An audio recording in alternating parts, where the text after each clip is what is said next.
যদি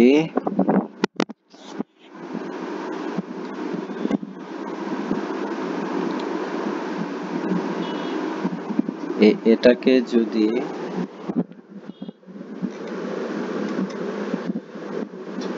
এটা দিয়ে গুণ করি, এটা এখন নিচের দিকে যদি ড্রাগ করি দেখবো 0 0 রেজাল্ট আসতেছে না।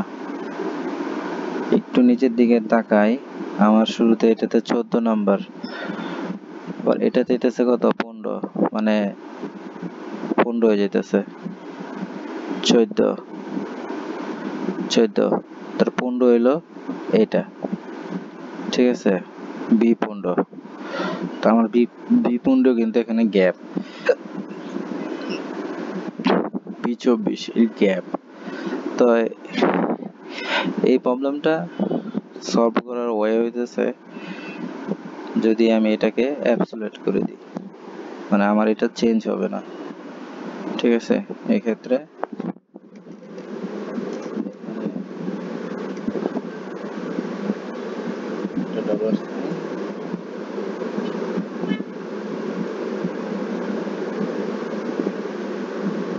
ডলার সাইন দিয়ে দিলাম, ঠিক আছে।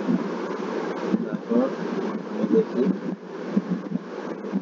এখন আমার রেজাল্ট আসতেছে। ওকে, বাই।